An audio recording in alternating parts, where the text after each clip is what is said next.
more clear. Even on the tarot cards, it was getting the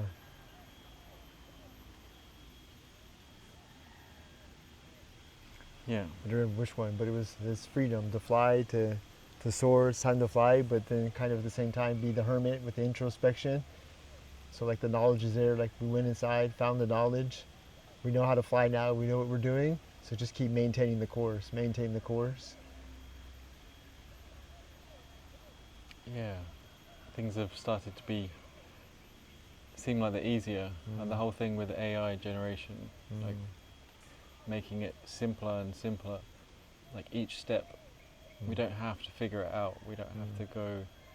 Like, you can trust that the world is taking care of you because you're letting go of judgment. I'm letting go of judgment.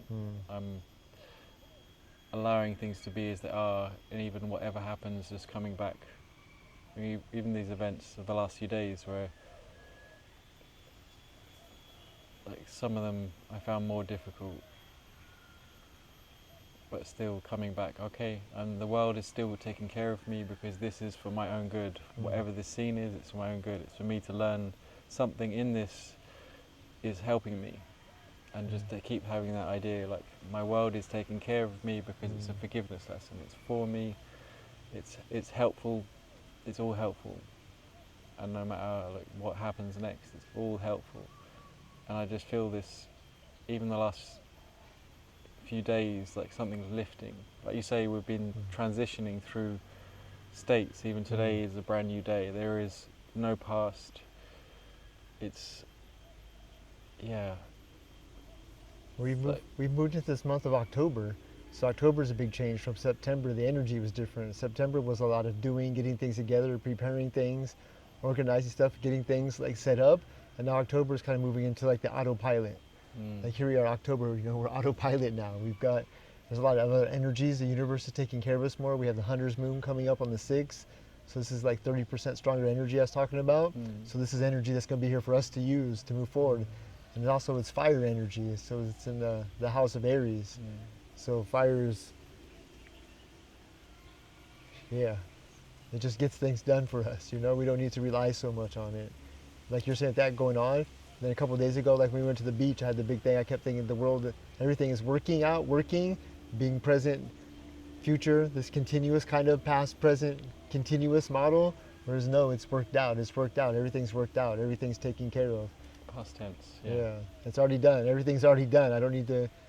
We don't need to go back. It's already being done for us. It's not that it's being done and we're waiting for it to happen. No, it's already been done. We just have to receive it, which I think changes the mindset a big time. When you think it's ing, working, that means, okay, it's going to happen sometime. Well, when's it going to happen? When's it going to happen? There's a little bit of anxiety with that because it goes to the future. Like, okay, I got to be patient. I got to wait. I got to be patient. I got to wait. No, it's already been done and it's coming.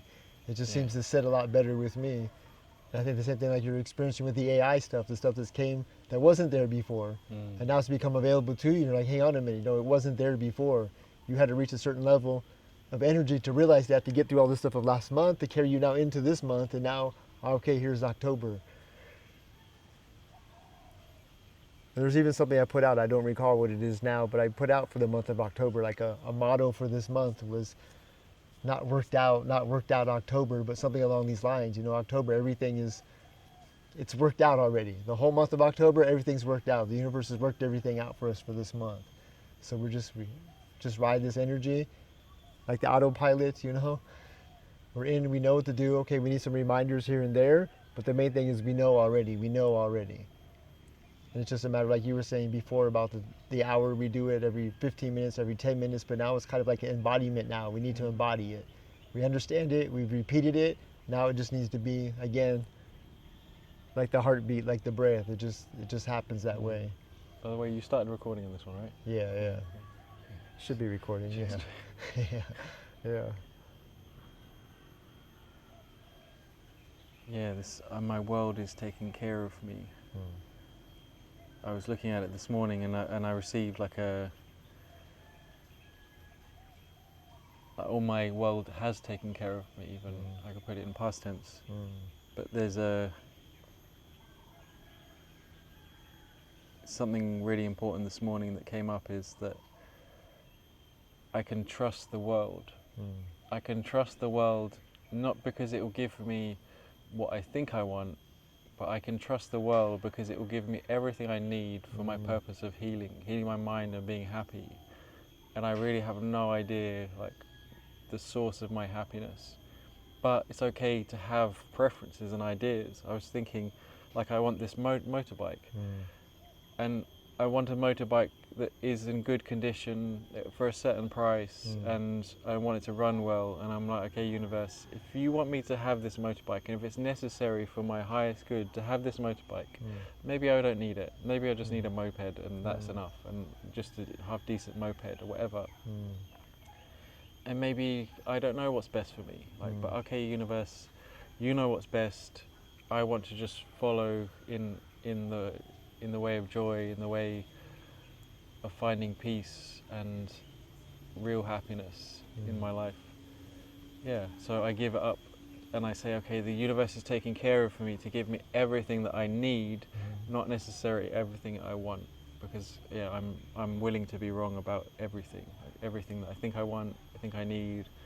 You know, how many times have we entered relationships or situation, we go, oh, this is what I want, and then, you know, years go by and you're like, oh shit, that's not what I wanted. I didn't want that. I wanted. Then you get what you wanted, yeah. But you didn't really get what you want. So now it's like, okay, I have to check in all the time, keep checking in. Like, is this right for me? And then even when it is right, still need to check in and keep like, okay, I'm doing the right thing, but I need to be in the right mode. I need to be in the right state. Like, keep checking in, like every half an hour, just like, okay, return to source. Okay, source, give me a power up. Give me a light so that I can take this into the next hour. Take this into the next 30 minutes, 15 minutes. That I can actually, because so many times I ask for inspiration, like, okay, what do I do next? And about 70 to 80% of the time, I'm on the right track. I've just lost the light. I've just lost that energy of peace and of tranquility. And that is the most important thing, not doing the thing. It's like staying in the light, I called it the light pillar, the pillar of light, where I just feel like, oh, okay, I'm in the light and I'm doing whatever I need to do, and I'm being driven by spirit, which is at the moment sitting computer for hours. But yeah, I can, if I do it for too long, then I realize I'm out of the light and I'm doing the thing, but I'm not really doing anything. It's not, the purpose is lost, and I'm just doing it to get it done. And I have to keep stopping until it becomes a constant state. I have to, because I really want peace and happiness. Like, my goal isn't to complete the thing and have the thing. I know that's what I'm guided to do, but I have to reconnect and go, okay, is this the right thing for me to do right now? Or like, you guided me to do this earlier, but I've been doing it for 2 hours. Is this still the thing that I'm supposed to do? Like, just to be 100%. When you do that, are you feeling like when you're doing it, there's some excitement because you're creating something, you know what I mean? Yeah. But do you feel like the excitement starts to fade away when you have to do this? Like, after doing it for an hour or 2 hours, do you feel like the excitement's going away? Like, okay, at first I was excited to do this, now I'm sitting here now, I don't feel so excited anymore. Do you feel like you lose excitement and that's when you're checking in? Yeah, or I lose peace. I just go into the old, square mode in the screen, doing stuff, getting stuff done. I can still be excited about it or feel that kind of, but it's not like the initial state. And I think for me, it's more important to be peaceful while doing it than to be excited. The excitement kind of pushes me to do it, and then the peace keeps me in the flow of allowing me to keep going without getting too fixed into what I'm doing. Rather, it's not the thing. It's never the thing that I'm doing. It's the state that I'm in that is allowing me to keep going along the flow. And I'm asking because it seems like when you first start talking about it, you seem like you're really excited when you first start doing it. Yeah. But then it seems after some time, like, you lose the joy of it. And that's why I was wondering when you start asking, because it's like you got into it because there's some joy. Like, I see in the morning, your eyes are wide, and like, oh, this is this and that. And you're really excited when you do it, And then, like you said, you go into this peace. But it seems like when you go into the peace, you're losing the joy from it. And then when you lose the joy from it, it's like, okay, you have the peace, but the joy is not there. And it's just like things slow down. And then you're like, okay, should I be doing this anymore? Should, the computer starts messing up. Should I be doing this anymore? The peace is what I find I have to come back to. Like, when I'm doing it for too long, I get into the, old state of just doing, and then there's no Okay. peace, there's no joy. I come back to the peace, and then I come back to the joy. Uh-huh. If there's joy, maybe there's only peace. Maybe there's just a peaceful. I don't think joy has to be all the time. It's somewhere between peace and joy. Like peace is the necessary state for joy to happen, but you don't need to be in the joy state. Like this morning, I went out to the shop and I was in joy, and that was joyful. And I came back and I'm like, I want to do stuff, and then I sit down on the computer, and then I get into doing state, and then I keep having to check back in, and then remember, okay, it's the peace. I want the peace of God, and then coming back to the situation and asking like what I need to do, whether it's continue with this. I'm going to be your echo. I'm going to be an echo for you, okay? So I'm going to create an echo for you. This morning, I remember you were telling me that you wanted joy. You're like, I want joy. Remember we had to talk about happiness and joy, about defining that? Yeah. You're like, I want joy. I want joy. I want to be like that. Everything I do, I want that. I want that. Do you think that this peace, because before in relationships and people we deal with in community, that you were seeking peace so much that the peace was you were wanting more because of the environment you were around, and now that you have peace, now it's possible to have the joy, but do you think you're going back into an old behavioral pattern of, okay, I want the peace because there is peace here. There's peace all around, but then you start getting focused in the peace and then you lose that joy. And I'm just reiterating this just for yourself, to be the echo, because this morning I remember you're like, I want happiness, I want joy, I want to be in the joy all the time. And it seems like we don't need the peace now, so it's... I do, sorry, when I said that, I meant,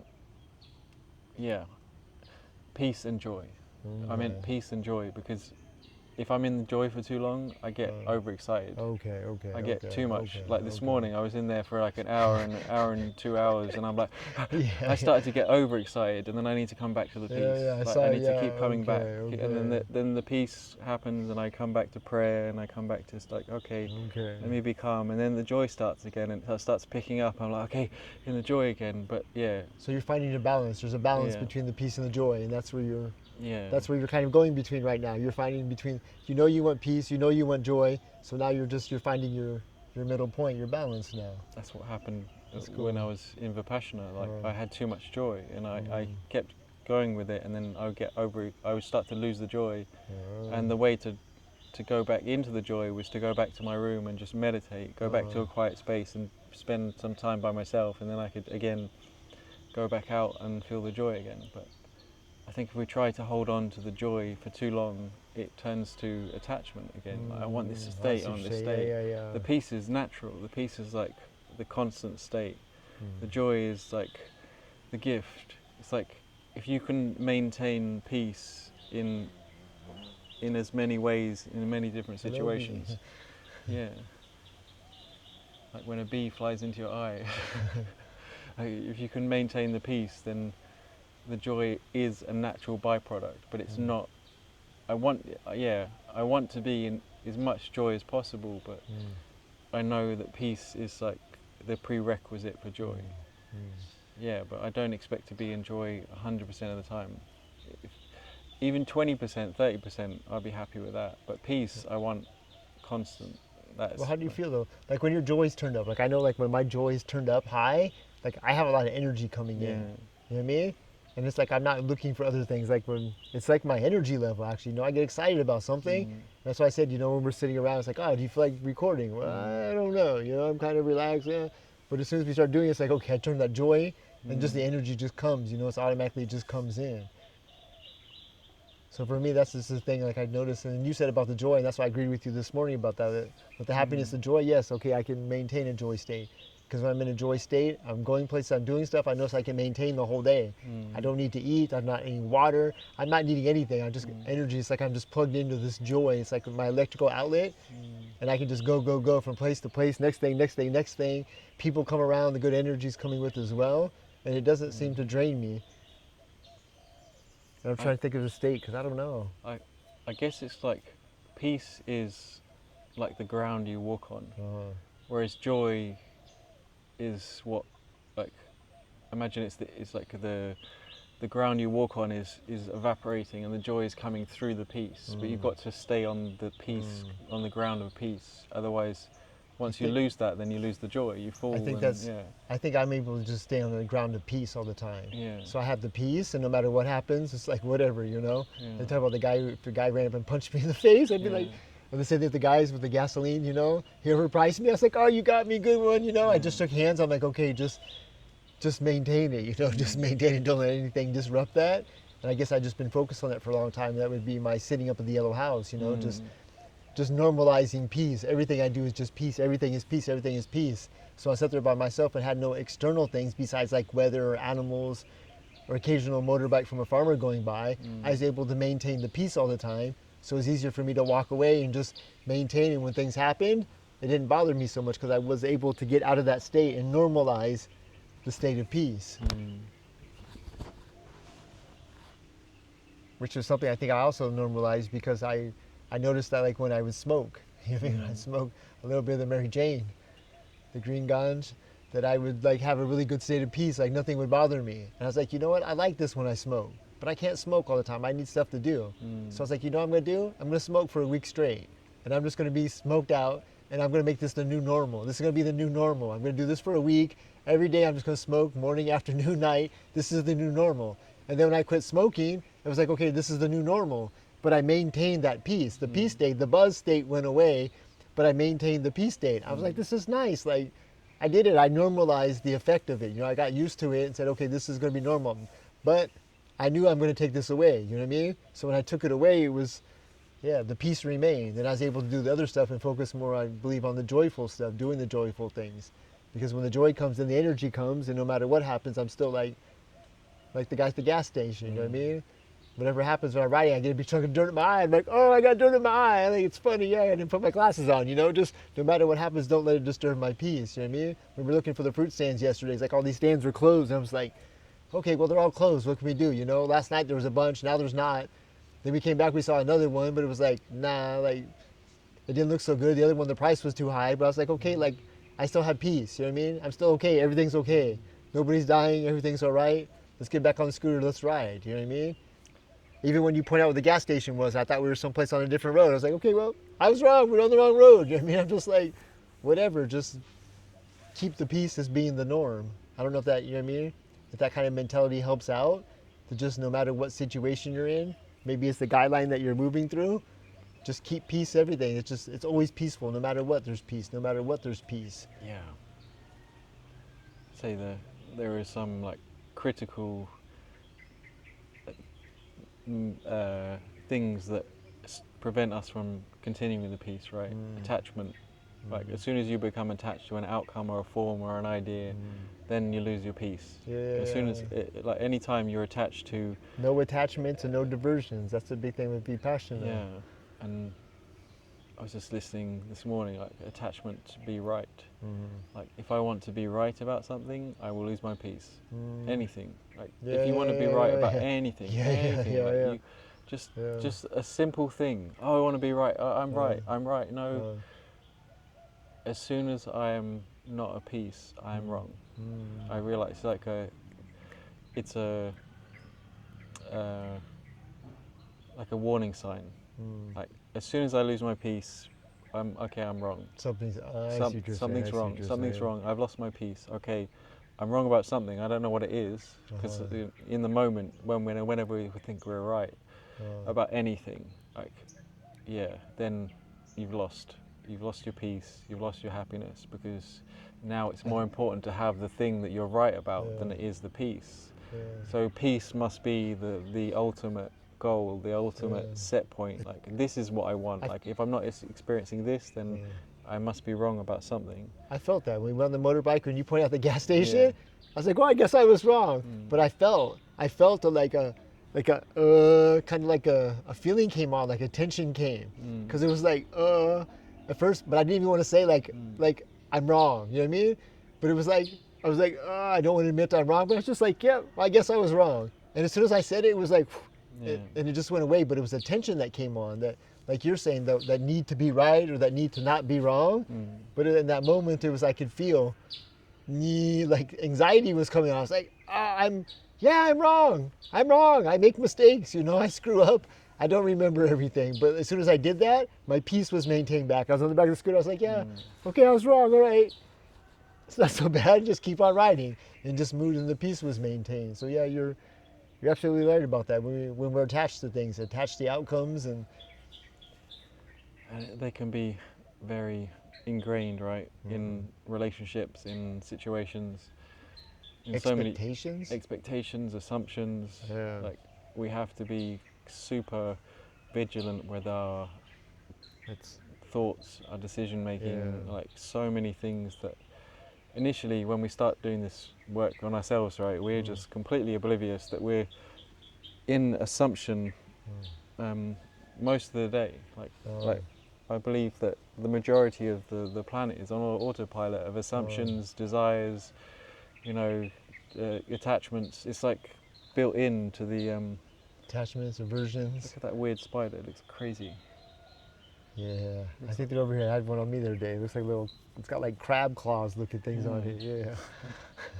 You know, you look kind of. Well, that's kinds of things that we go through. I mean, that's the basic key lines you're looking for. You know what I mean? Attachments, expectations, um, the cravings, the aversions. Those are all the basic desires. You know, they're all the desires you've got. You've got the 7 deadly sins you're talking about. You've got lust, greed. The other 5 ones that come along with it aren't coming to my head right now, but those are all the desires, you know? And basically you have to eliminate yourself of all desires.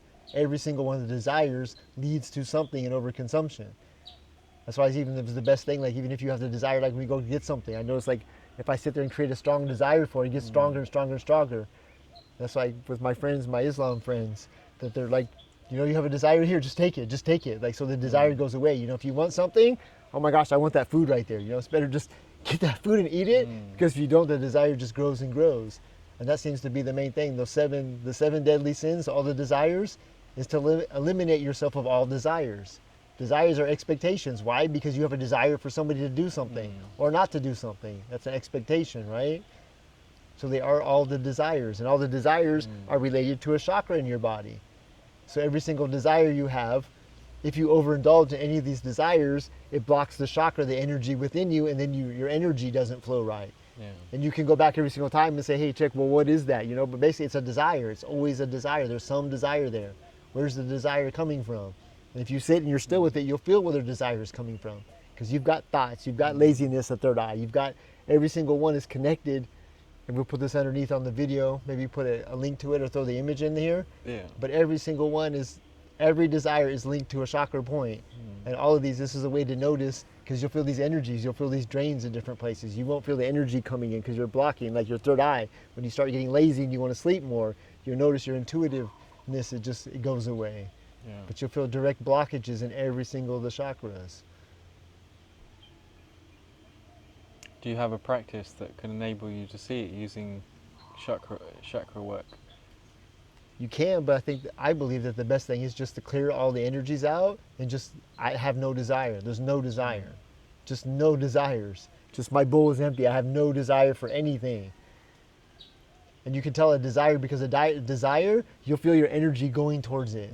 It's an attachment. You know, the desire, that's what it does. It grabs it and then you start getting attached to things, people, items, you know what I mean? There's a direct attachment, energy attachment to it. And a lot of times that's why we feel drained because we try to go and then we try to move forward, but we're still attached to something. We're attached to that new drone that we saw in the catalog. You know, we're attached to that food that we saw in the store and you can feel your energy and you're trying to go, but you feel yourself being pulled back. It's a desire. It can be desire for people's, again, desire for outcome, you know, for situations when we have expectations for people, but it's an energy and you'll feel it. It grabs a hold of you and you just can't go in the direction you're going. You're not moving forward from it anymore. It's like an anchor there. So as far as like an actual exercise goes to identify, I mean, one has to be aware first of the 7 chakras and the desires that come with that. Because you have to bring the awareness in. If you don't have the awareness, you're not going to know what it is. You're going to be guessing what it is. And all I feel is this, and it could be this, and it could be that. But as soon as you have the awareness to know exactly, hey, this chakra does this chakra does that, I pulled it up, but the phone wasn't on there because I was even watching a video. It came up again this morning. I hadn't seen it in a while. I snapped some shots of it to save because it's just right on. But before I knew this, before I was aware of this, it was a desire. It's always a desire. There's always a desire that drains our energy. Yeah. I was thinking about how like desires come from thinking that you're in lack, that there is some form of lack that you like. I don't. We were at the shop, like, was it 1 or 2 weeks ago, and we walked in, and suddenly there was a desire to eat snacks, and then as soon as one thought came in, it was like, and then suddenly I was just, grabbing like 5 or 6 different things and then it was like I gorged that evening on snacks, and it was not completely not necessary, and I realized, like, what was that all about? That was completely pointless. And then then it was like, just don't even let the desire in, don't let it in. And then, but I think if we have a desire for something and we don't realize that we already have everything and are everything already, like there is an us in ourselves that is completely devoid of need. We need to be from that position, like, because if we don't start there, then like there's nothing wrong with eating those snacks. Okay, I have to deal with the result. I wake up in the morning feeling over sugared, and I don't feel as energetic the next day, and I have to deal with all the consequence and paying for the stuff. I don't need to, like, it's just a waste. It's unnecessary, and it doesn't lead to peace. Whereas if I just remembered in that moment, okay, I am everything, I have everything, like at some level that I know this is true, that there is a part of me that is complete and happy and joyful and doesn't need the things of the world. I mean, anyone can tap into that state. Like just now, like just feel like there's a part of me that has everything, that needs nothing, is completely complete right now, and I can tap into that. And I can tap into that at any moment, and that's what part of my practice is, like tap into it every day. I'm tapping into that. That's what, when I'm sitting on my computer and suddenly I realize, oh, I've been working too much, and my alarm goes off every hour and just says, oh, okay, now step back, and I go, okay, tapping into that state of I am everything, I have everything, I don't need anything, I'm working on this thing, but it's okay, I'm free, it's okay. Like there is a state, there is a me that is already complete, I don't need the thing. And to tap into that when I'm about to buy something, because you've got the willpower, you could just say, I'm just not gonna indulge in that thought. But there's also, I think, a gentler way of just tapping into that state and just going, I don't need the thing. Well, you could ask yourself, do I need this or do I want this? That's one of the easiest things, because there's a lot of stuff that we just want, we don't need. Like after you get done eating a meal and you go off and you see some other food and, oh, look at this over here. Well, hang on a minute, I just ate.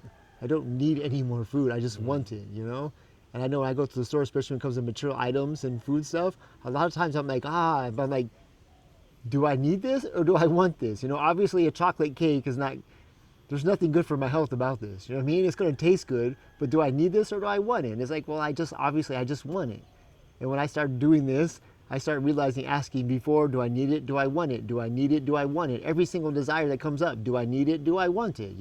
Even could be I meet a nice girl. Like, do I need this in my life or do I want this in my life? Oh, it would be nice to have a nice relationship there, but no, not right now. I'm not ready